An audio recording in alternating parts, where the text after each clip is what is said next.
Long story short, I'm back. I had the norovirus, had to shave my face. My face is really cold. Just about as cold as ISA's heart feels in this episode of Dan to Dan. Let's talk about it.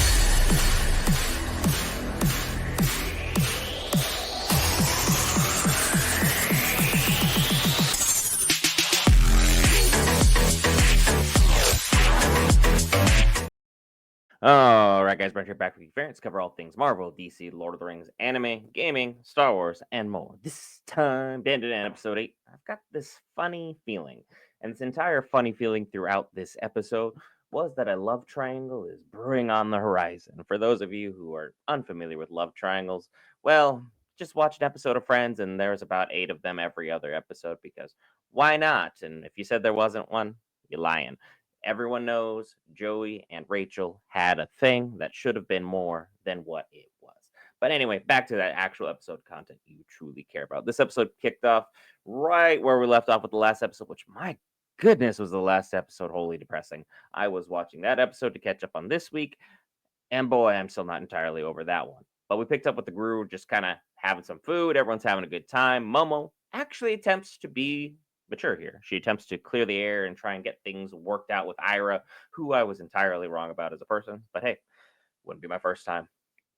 And they try and clear the air, trying to have a good connection. But Ira is unfortunately just as stubborn as Momo. They are basically going head to head in terms of stubbornness Olympics. They both don't seem to understand what's really going on here, and they just keep pushing back and forth constantly, just arguing with one another. Only thing that they seem to agree upon is the weirdest thing of all, that they both have a crush on Ken, of all people. Okarun. Simple little Okarun.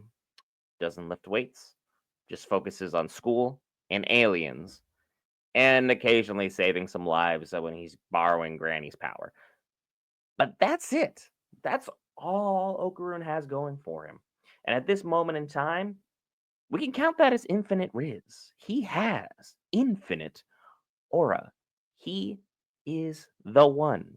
He is the chosen one to rise out of the ranks of Geek and transcend into godhood. And for all intents and purposes, it seems like he's doing it entirely by accident because he has absolutely no idea what's going on. He doesn't even know how to talk to girls, be around girls. All he knows is what social etiquette dictates and what he thinks he really is. At this moment in time, he's just really a genuine good dude. He's someone who has been able to do the right thing accidentally, say the right thing accidentally, be able to be that good guy that girls could lean on and talk to and kind of feel supported by accidentally. Okaruna just happens to be that kind of individual. He just set out to make a friend, and he happened to get one of the most popular girls in school that all the guys are fawning over interested in him. Then, on top of that, he got one of the most popular girls in the entire high school now also fawning over him by doing absolutely nothing. And I'm all here for it. He is trying to his darndest to be someone that both of them can, aspire to be. And he has his eyes set on one girl and one girl alone. And so far, things were looking good.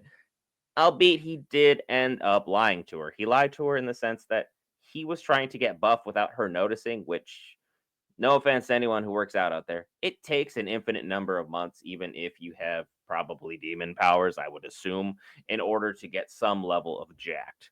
I mean, if you even watch Black Clover, you know that Asta took forever to go from the pipsqueak that he was to the all of a sudden he has muscles coming out of places you're not sure muscles should be, kind of Asta that people became more and more familiar with. I don't think Okarun was going to sneak up on anybody lifting those little girl weights to go ahead and all of a sudden just be this absolute muscle head that he was hoping he was going to be, because he accidentally failed ISA and he took that to heart because he was like, I've never punched anybody. I've never actually fought. I've never gone, toe to toe with someone and, did the bob weave and gave him a jab. He's like, I just did things off instinct, and because I ran really fast, I hit him really hard. He basically has the fighting instincts of the Flash, but not the intelligence of the Flash, if you know what I'm saying. And I'm not saying Barry Allen or Wally West is one of the most intelligent beings ever, but they're still smarter than Okarun, and that's the unfortunate thing for our boy. As he's just working out minding his business, Momo has this sixth sense that something is wrong. So she decides she's gonna go abandon her friends and go check on him because when a woman's instincts are telling her to do something, usually it's right. You don't question why, it just is. It's annoying, but it's facts. And unfortunately, she turned out to be right. She happened to stumble upon our boy Okarun working out as best he could out in the middle of, nowhere where no one could bully him, no one could harass him, just out behind the school, trying to find, the proper time to lift weights, get some push-ups in, do some squats, basically follow Granny Psycho's plan to get stronger so that he could kind of use more of Granny's power so he can be an actual fighting force for the squad, only for Ira to confess her feelings to him and say, even though our love is forbidden, we're going to try and find a way. Because why? Why? No, literally, because why? I don't get it. There's something about the word forbidden that just makes the popular girls in school just go. And I guess in this instance, Ira happens to continue to fall down that entire high school-esque trope and confess their feelings for him. They end up going through a series of motions where they're basically trying to fight each other off because Okarun doesn't want to kiss her. He doesn't. I understand social protocol. He understands it's wrong, and he also understands that he doesn't have feelings for her like that. So it'd be wrong of him to initiate and cause some kind of love issue. Unfortunately, they end up stumbling over where Okarun ends up almost on top of her, and that's when Momo shows up right around the corner, drops her milk, and then things get even more awkward.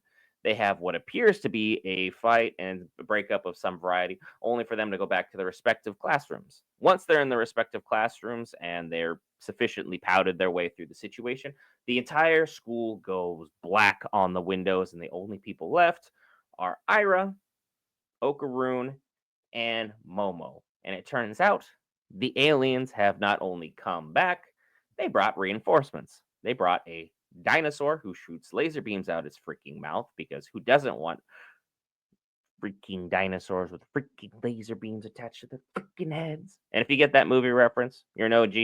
I appreciate you. As well as the fact that we have a boxing alien who goes by Chiquita and just wants to just straight up throw hands like a traditional boxer would.